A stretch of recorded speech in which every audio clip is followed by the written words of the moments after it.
Buenos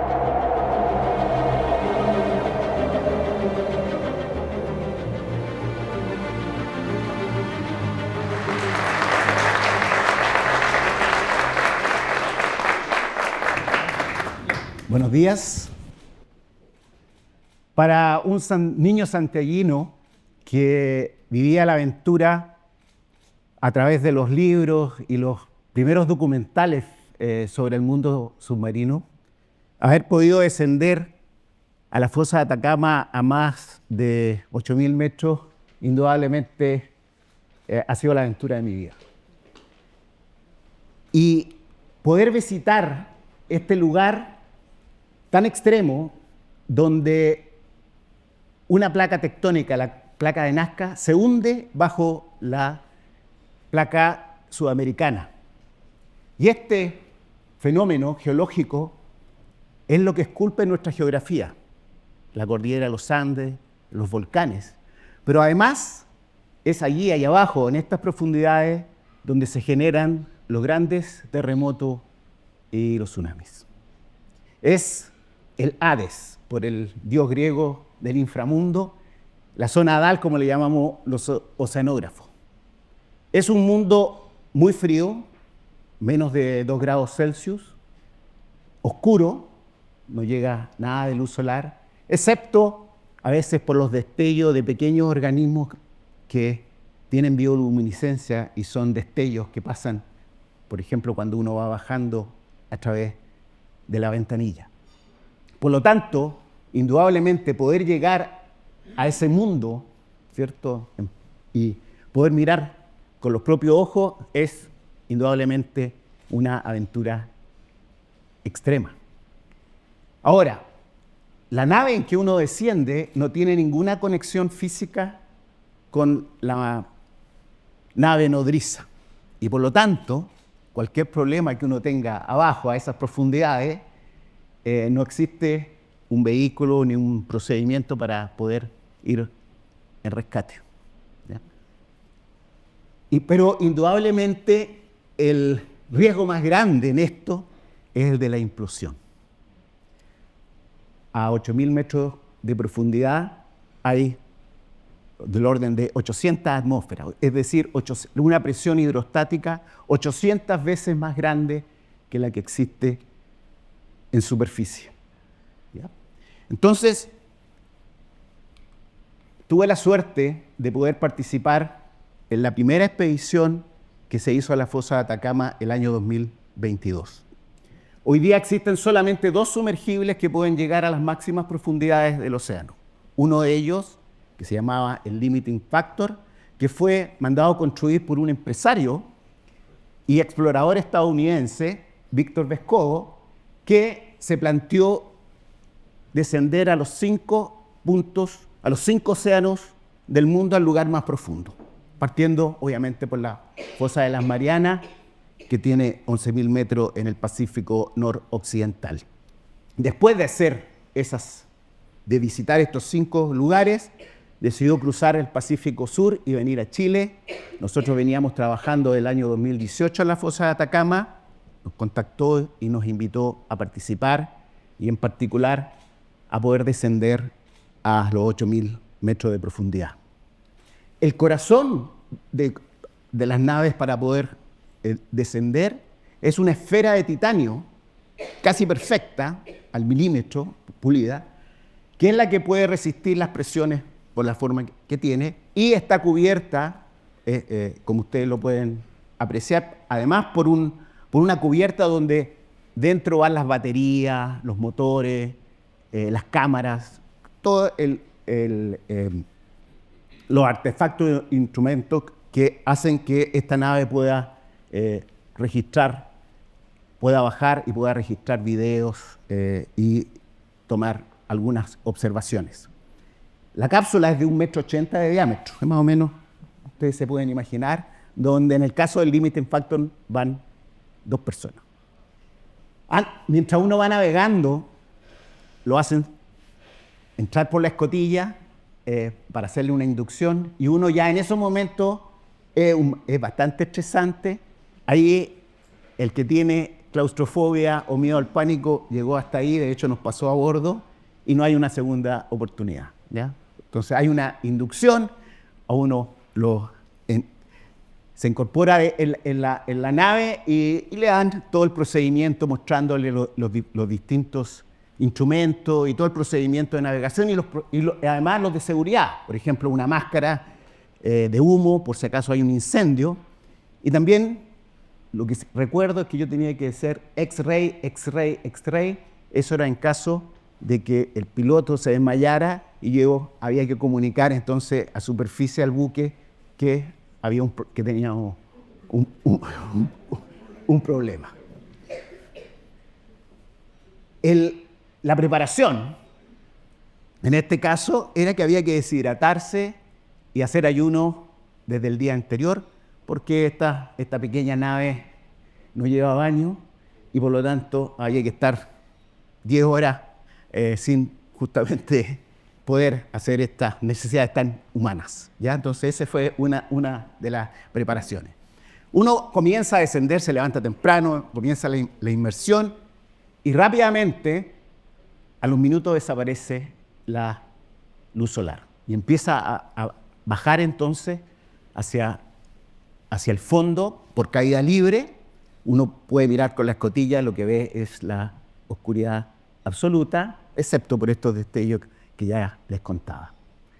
Justo antes de llegar al fondo, se liberan parte de los pesos que hace que la nave quede con flotabilidad neutra y que nos permite entonces encender los motores eléctricos y empezar a navegar.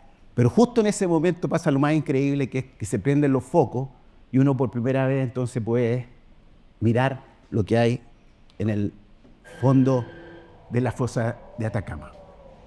Y lo primero que uno observa al llegar son unos sedimentos muy finos, blanquecinos, que con la turbulencia que hacen los motores a veces se resuspenden. Pero lo que más impresionante en el caso de la fosa de Atacama es la cantidad de vida que había al llegar. En particular, unos pepinos de mar, que nosotros llamamos holoturia, que reptan sobre los sedimentos comiendo la materia orgánica que llega desde arriba, ¿ya? También vimos unas actinias, ¿ya?, que son como flores solitarias que están ahí prestas a cazar una presa, algún crustáceo que navegue. También frente a nosotros pasaban otros crustáceos, unos anfípodos gigantes, que son unas pulgas de mar, que son los principales carroñeros allá abajo en esas profundidades. Nosotros hemos hecho experimentos donde tiramos, por ejemplo, un jurel y se concentran rápidamente y en cosa de 2 horas se lo comen. Están atentos a lo que uno puede pasar, lo que puede pasar allá abajo. La segunda inversión, la segunda vez y el segundo vehículo es el Fendowsi, que es de la Academia China de Ciencia, que justamente estuvimos en enero recién pasado, enero y febrero, ¿ya? Este sumergible tiene una gran ventaja, lleva 3 tripulantes, pero lleva una cortinita y un pequeño inodoro portátil. Entonces, el tema del baño lo tienen resuelto los chinos. Entonces, no hay que deshidratarse, no hay que hacer ayuno antes. Entonces, por lo menos, lo que sí hay, ¿cierto? Hay una intimidad que se ve allá abajo a 8.000 metros y constaté que efectivamente esto funciona y funciona bastante bien. Uno de los descubrimientos más importantes el año pasado, y el más importante en términos de las ciencias del mar, es que con este sumergible se descubrieron unas comunidades en la fosa de Kamchatka y las Aleutianas occidentales. A más de 9.000 metros de profundidad se encontraron unos ecosistemas que nunca se habían visto en la fosa, muy parecidos a aquellos ecosistemas de las fuentes hidrotermales de las dorsales, ¿ya?, con fauna que vive ahí abajo como almejas, gusanos tubícolas y otras especies pero que tienen la particularidad de que no tienen intestino ni boca ni ano, sino que viven en asociación con microorganismos. Son simbiontes y las bacterias que viven usan los fluidos geológicos que emanan de las fracturas que se producen en la corteza, en el suelo marino. Ya fue el descubrimiento, de hecho, apareció en la portada de una de las revistas más prestigiosas, la revista Nature. Entonces nosotros justamente el objetivo de nuestra expedición, ahora en enero y febrero, fue ir a ver si estos ecosistemas también existen en Chile, en nuestras fosas y en las otras fosas, ¿ya? O sea, ir a descubrir nuevos ecosistemas, ¿ya? Y justamente estuvimos recorriendo el norte de Chile entre Caldera y Pisagua. A diferencia de la primera expedición, que solo hicimos 2 inmersiones, esta vez hicimos 36 inmersiones, ¿ya? Se recorrieron más de 180 kilómetros de fondo directo de navegación en el fondo, ¿ya?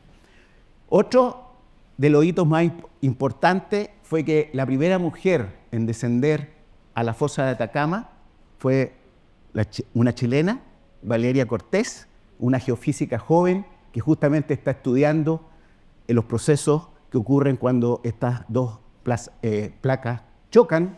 También la participación femenina fue muy importante. De hecho, en el primer descenso que hice, tanto la piloto como la cojefe científica eran ambas mujeres. Por lo tanto, la expedición en sí tuvo muchos hitos. Una de las grandes diferencias entre la primera expedición y la segunda era que en el sumergible chino tiene 2 brazos robóticos que nos permiten colectar muestras, por ejemplo, de sedimentos, colectar rocas, colectar organismos, hacer experimentos, poner instrumentos, ¿ya? Y por lo tanto, desde el punto de vista científico, que es lo que me motiva, ¿cierto? Esta expedición indudablemente fue un salto cuántico respecto a lo que fue la primera. La primera fue haber llegado por primera vez, ¿cierto? Ser los primeros, mirar por primera vez este mundo desconocido. La segunda, con toda la emoción también que significó, fue comenzar a hacer ciencia dura y obviamente a buscar estos ecosistemas y analizar. Colectamos muchísimas muestras, tanto de fauna como de sedimentos, incluso peces nuevos, que sabemos que son especies nuevas que están viviendo allá en la fosa de Atacama y que no se habían podido colectar anteriormente, ¿ya? Entonces, también una cosa novedosa es que como nos podíamos sumergir varias veces, ya eran varias inmersiones, lo que hicimos fue hacer experimentos allá abajo. Por ejemplo, uno de los colegas puso trampas con cebo para ver cómo respondían los organismos cuando recibían estos pulsos esporádicos de alimentos, ¿cierto? Les poníamos una trampa con y sin alimento, después las colectábamos y podíamos ver entonces cómo esto afectaba, ¿cierto? A los organismos que estaban viviendo y hipótesis.